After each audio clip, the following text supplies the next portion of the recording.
Hello everyone, welcome back to my channel. So आज इस video में बात करते हैं कल्याण ज्वेलर्स के Q4 FY26 के रिजल्ट्स की। एंड FY26 का भी कंप्लीट डेटा अवेलेबल है, तो उसको भी हम यहाँ देखेंगे। यहाँ से कंपनी का कैसा फ्यूचर आउटलुक बनता है, किस टाइप की कंपनी का वैल्यूएशन है, इसको भी हम इस वीडियो में डिस्कस करेंगे। So I request you all to watch video till the end, you will get to learn so many things in this video. So let's start the video with the number first. So before jumping into the numbers, I want to share the asset light journey of the company, क्योंकि numbers में जिस तरीके से changes दिख रहे हैं, ROCE के numbers में आप देखेंगे तो जिस तरीके से चेंजेस मिल रहे हैं, तो कंपनी का जो शिफ्ट है from asset heavy model to asset light model, ये देखने मिला है ओवर द ईयर। सो यहाँ पर अगर हम स्टोर एक्सपांशन देखते हैं तो FY26 में कंपनी के जो कल्याण इंडिया के स्टोर्स हैं वो 342 हो गए। तो लास्ट ईयर अगर हम देखते हैं तो वो करीब 278 स्टोर्स थे, जिसमें से 152 फोकस स्टोर्स थे। एंड अभी अगर देखते हैं तो 222 यहाँ पर फोकस स्टोर्स है। तो कंपनी के जो 342 में से 222 यहाँ पर फोकस स्टोर्स है। तो कंपनी अपने जो बिजनेस मॉडल है उसको एसेट लाइट से एसेट हैवी से एसेट लाइट में शिफ्ट कर रही है। कल्याण इंटरनेशनल की भी हम देखते हैं तो लास्ट ईयर FY25 में 37 स्टोर से, नाउ अगर देखेंगे तो 41 स्टोर है, जिसमें से 5 जो है फोको शोरूम से। एंड कैंडेर में अगर देखते हैं, जो कंपनी का कंटेम्प्रेरी जो लाइट वेट ज्वेलरी बनाता है, डायमंड हैवी ज्वेलरी बनाता है, उसमें अगर देखेंगे तो 73 यहाँ पर स्टोर्स थे लास्ट ईयर FY25 में, जिसमें 37 फोको शोरूम थे। नाउ अगर देखते हैं तो 124 स्टोर हुए कैंडेर में। तो कैंडेर में ऑलमोस्ट कंपनी ने डबल किए अपने स्टोर्स, और फोको स्टोर अगर कैंडेर के देखेंगे तो वो 70 है। सो यहाँ पर भी कंपनी ने अपने फोकस स्टोर को ज्यादा यहाँ पे फोकस कर रही है। FY27 का यहाँ पे गाइडेंस भी दिया है स्टोर एक्सपांशन का। तो कल्याण 426 स्टोर खोलेगी। इंडियन स्टोर की मैं बात कर रहा हूँ, कल्याण इंडिया की, जिसमें से 306 इनके जो रहेंगे फोकस स्टोर रहेंगे। तो ऑलमोस्ट 84 स्टोर का यहाँ पे गाइडेंस है। 47 स्टोर का कल्याण इंटरनेशनल का गाइडेंस है। एंड कैंडेर का देखेंगे तो 174 स्टोर का यहाँ पर कंपनी ने गाइडेंस दिया है। तो मतलब कि 50 स्टोर का कैंडेर का इस पर्टिकुलर ईयर में पूरे FY27 के लिए यहाँ पे गाइडेंस है। और 5 रीजनल ब्रांड ये कंपनी न्यू लॉन्च कर रही है। 5 इसके स्टोर कंपनी यहाँ पर खोलेगी। ना अगर ग्रॉस डेट कंपनी का देखते हैं, FY25 में करीब 1898 करोड़ का यहाँ पे था, और FY26 में अगर देखेंगे तो 1600 करोड़ का हुआ है। कंपनी का जो GML है, गोल्ड मेटल लोन, तो एक तरीके से लोन नहीं है, एक तरीके से ये बैंक से गोल्ड को लेते हैं, फिर उसको उसकी ज्वेलरी बनाकर ये बेचते हैं, और फिर उस पैसे को बैंक को वापस यहाँ पर ये लौटाते हैं, या फिर गोल्ड ही उनको वहां पर ये लौटाते हैं। इस पे इंटरेस्ट भी बहुत कम होता है। इसको इसको हम एज अ लोन नहीं यहाँ पर नहीं ले सकते। Only the non GML loan है, उसको हमें यहाँ देखना होगा। तो नॉन GML लोन है वो 2025 में करीब 880 करोड़ का था, जो अभी आप देखेंगे तो 316 करोड़ हुआ। तो एक सिग्निफिकेंट रिडक्शन यहाँ पे देखने मिला है आप इनके जो बोरोइंग्स हैं उसमें। एंड जो FY27 का गाइडेंस है वो आप देखेंगे तो इसको जीरो करने का है। जो इनका नॉन गोल्ड मेटल लोन है उसको यहाँ पे जीरो कर देंगे, नील कर देंगे। और जो GML है उसको इनको करीब 1300 करोड़ का यहाँ पर रखने का गाइडेंस है। यहाँ पर कंपनी का ROCE देखते हैं तो 2023 में 17% था, 19% था 2024 में, 19.80% था 2025 में, 2026 में सीधे ये 28% का हो गया। तो यहाँ पर एक शिफ्ट देखने मिल रहा है, क्योंकि कंपनी के जो मॉडल शिफ्ट हुआ उस कारण इस पे एक पॉजिटिव इम्पैक्ट देखने मिल रहा है कंपनी के ROCE नंबर्स पे, क्योंकि कंपनी का जो एसेट टर्नओवर है वो यहाँ से बढ़ता हुआ दिख रहा है, मार्जिन भी कंपनी के इंप्रूव होते हुए दिख रहे हैं। तो ये यहाँ पर एक अच्छा नंबर यहाँ पर कंपनी को दिखा रहा है ना। ROE भी आप देखेंगे तो ये भी बहुत सिग्निफिकेंटली इंप्रूव हुई है लास्ट ईयर से दिस ईयर में।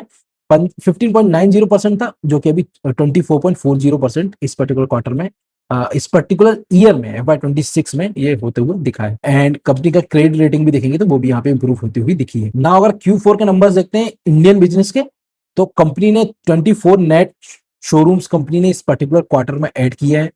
एंड 68% से कंपनी का रेवेन्यू यहाँ पे ग्रो हुआ है। ग्रॉस प्रॉफिट 55% से यहाँ ग्रो हुआ है। तो 68% बहुत अच्छा नंबर यहाँ पे, बहुत यहाँ high digit number, high double digit number यहाँ पे ग्रोथ का दिख रहा है।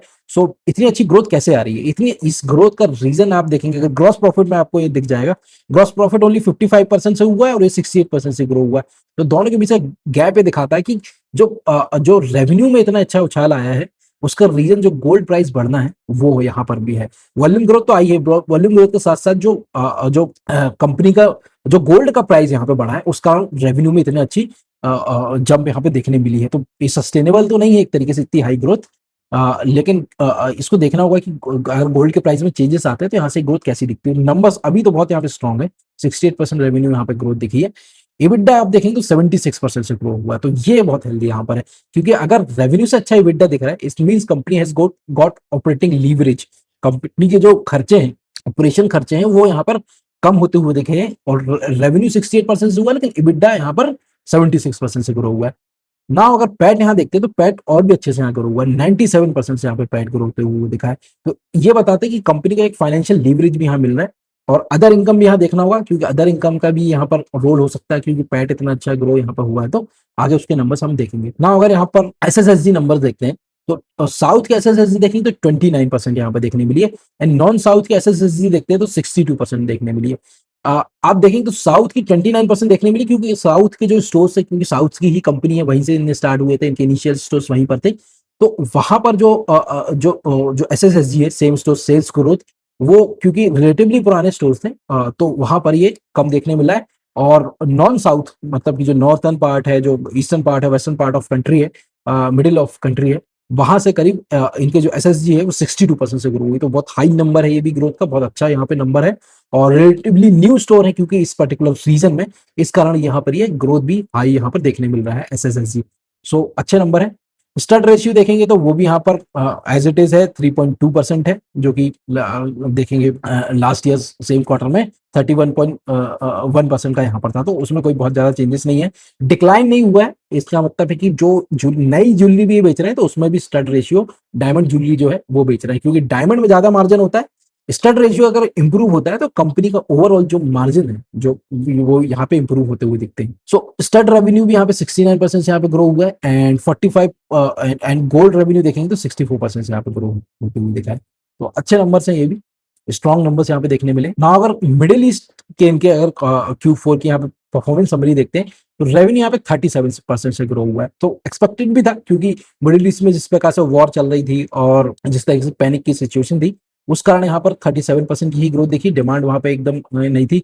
SSSG देखेंगे तो 34% यहाँ देखने मिली है। ग्रॉस प्रॉफिट अगर देखते हैं तो 21% से ग्रो हुआ है, तो यहाँ पर भी एक तरीके से जो 37% का रेवेन्यू ग्रोथ दिख रहा है वो भी इन्फ्लेटेड है, because of the gold price जिस तरीके से बढ़े हैं, उस कारण ये रेवेन्यू एब्सोल्यूट टर्म में नहीं बढ़ा है, मतलब कि नंबर्स टर्म में ये बढ़ा हुआ दिख रहा है।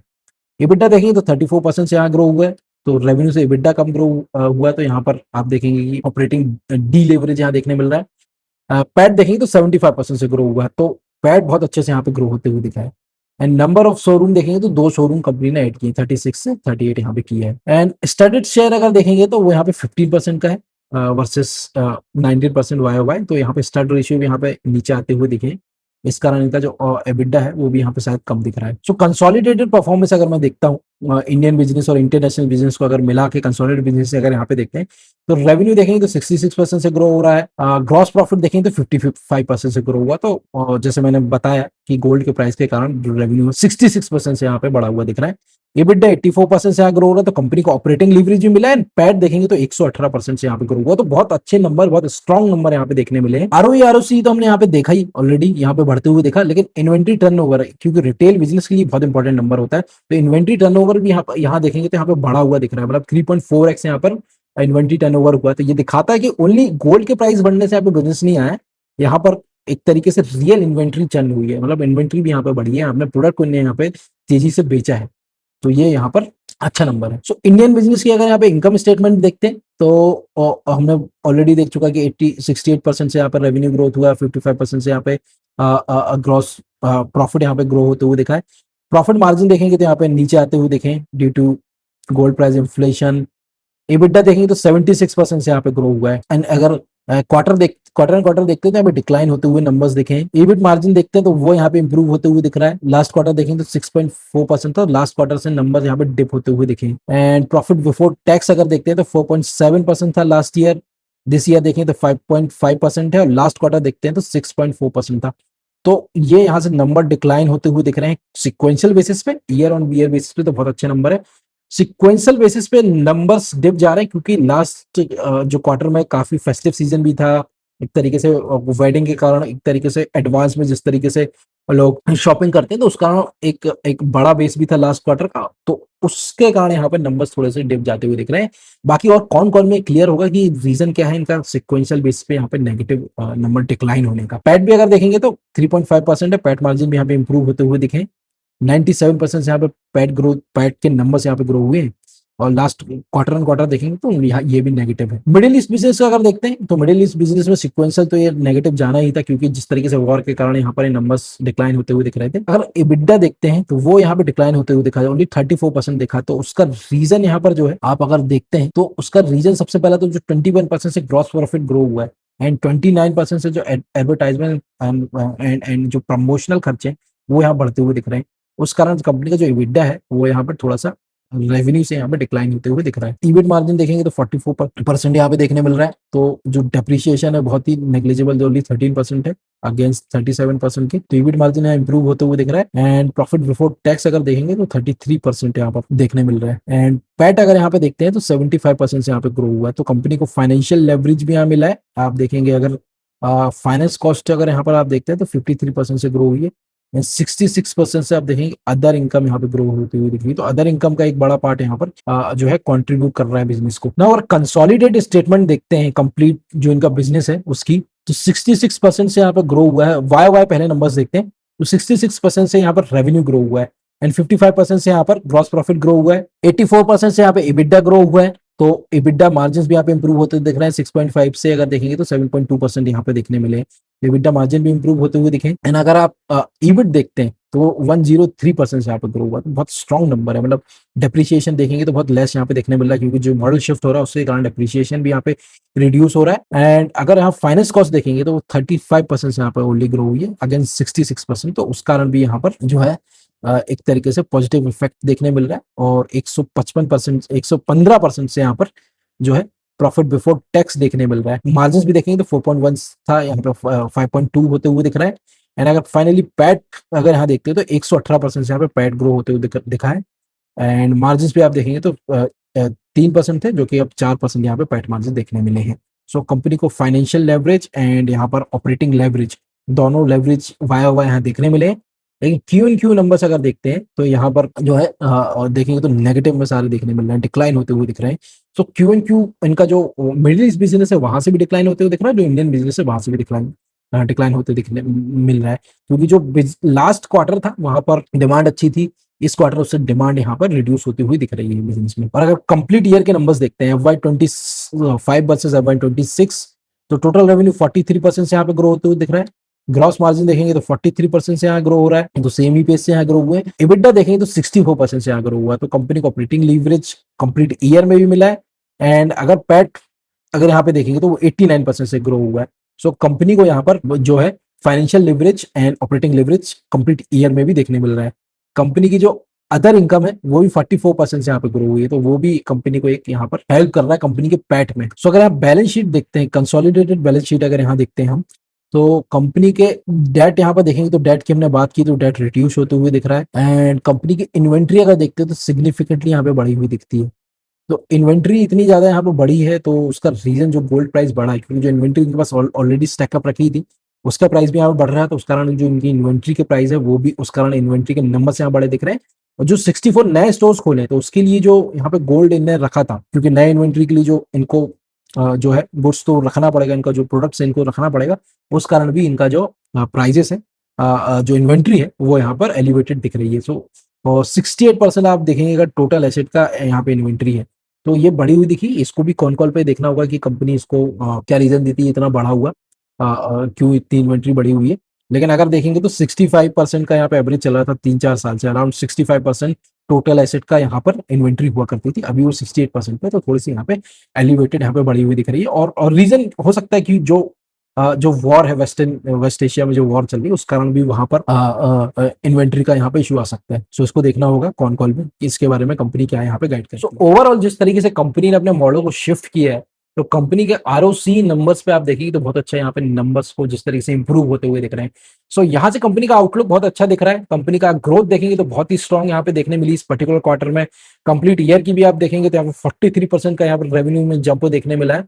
एंड एक गोल्ड प्राइस का भी यहाँ पर एक बड़ा रोल रहा है। आप देखेंगे तो गोल्ड प्राइस भी जिस तरीके से बढ़े तो उसका रेवेन्यू इतना बढ़ा हुआ दिख रहा है। तो आगे देखते हुए यहाँ से गोल्ड के प्राइस कैसे रहते हैं इसको भी यहाँ पे देखना होगा कि कंपनी को किस तरीके से इफेक्ट करते हैं आगे चलते हुए बिजनेस में। तो अभी तो बिजनेस बहुत अट्रैक्टिव दिख रहा है। एंड कंपनी का अगर वैल्यूएशन अभी देखते हैं करंट प्राइस पे तो करीब 31 के पीई पे कंपनी अवेलेबल है।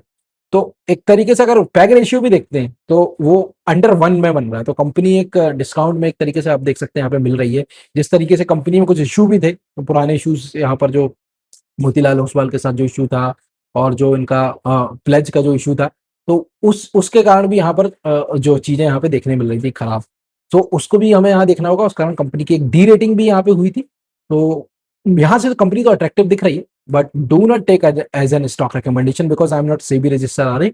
एंड इस बिजनेस को अगर अच्छे से समझना है, क्योंकि ये तो मैंने जस्ट वीडियो बनाई है एफ आई Q4 के रिजल्ट्स की, और इस पर डिटेल में डिस्कस उतना नहीं किया है। इसको अगर आपको समझना है तो मैंने एक वीडियो पूरी डिटेल में कल्याण ज्वेलर्स के ऊपर बनाई, और पूरे ज्वेलरी सेगमेंट को एक तरीके से आपको समझने में आसानी होगी उस वीडियो को आप देखेंगे तो। उसका लिंक मैं इस वीडियो में डिस्क्रिप्शन में यहाँ पे छोड़ दूंगा, तो उसको प्लीज देखें। And this is all about Kalyan jewellers. If you like this video please hit the like button. ऐसे ही मोर कंटेंट अभी जैसे जैसे Q4 के रिजल्ट्स आ रहे हैं और मैं लाता रहूंगा, तो please subscribe this channels to keep updated. Thank you so much for watching this video.